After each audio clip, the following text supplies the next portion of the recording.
I want to stick with China's support for Russia's industrial base, something that you spoke a little bit about, but I think you spoke about it from 30,000 feet. I'd like to drill down on it a little bit more and move into something that you said as well, which is that we are sending signals about this. So let's start with, more specifically, what is the most worrying, the most problematic support of Russia's industrial base that you're seeing out of China?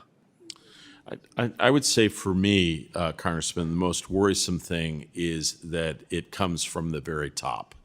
And it appears that the Russians are prepared to provide a broad range of support for their military industrial capacity in Russia.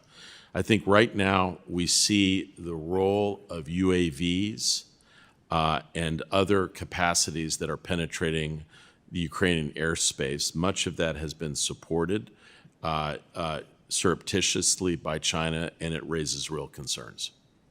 Give me more specifics. Ordnance related, Well, electronics related, technology related. chips, some design features, some capacities associated with the making of explosives. I think in this session, I can't go very much further. In a private session, which I would happy to have any time I'll give you, but I would just say, Congressman, it is substantial and it is affecting Russian capabilities on the battlefield. What are the signals that we are sending that are, by the way you said it, I take them as inadequate? Signals. You mentioned in your comments we are sending signals. Well, so we've done dozens and dozens of sanctions against particular Chinese firms. We have put some of their financial institutions on watch. We have worked closely with international financial institutions to signal our concerns about the financing of the deals. These are hard to get at. Sometimes that financing is below SWIFT sanctions that major financial institutions are The way you involved. said signals, when you first said it, and I would take it in the way you said it just now as well, to me it seemed as though you were indicating it was inadequate. Where would you like to see those signals move from and to? So, look, I've just told our Assistant Secretary is going to brief later today in classified session. I'm going to ask him to go through this. I will say it features in every diplomatic engagement we have.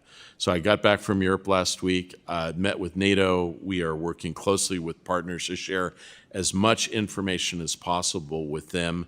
Every meeting we have with the Chinese, this is our number one issue. So we'll continue that portion of the conversation. We'll continue that portion of it in the classified briefing. Happy to do that at that point. Let me move to a different entity, same conversation. What, if anything, can you point to as far as effective posturing or policy out of the WTO to help deal with this? I don't think this would be considered. Or are they an effective entity? They're not. The WTO, Congressman, is effective in things like overcapacity. So we're deeply engaged with the WTO about China's attempts to dump electric vehicles in the United States. The specific technologies and things that are taking place, sort of the dual use and other directed capabilities, frankly, have to be undertaken more in channels with allies and partners like NATO. So when you're in a situation of all hands on deck, it's exactly what that sounds like. Do you think there is a role that WTO could play more substantially to be a better ally in this, to be a better assistance as the entity that they are?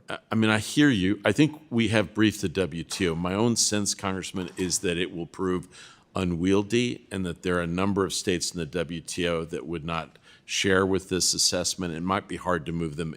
They are a majority action What grouping. states would you be most concerned about? There are a few states in Europe, I think we both know what they are, that probably associate more with Russia and Ukraine, like Russia and China, like Hungary.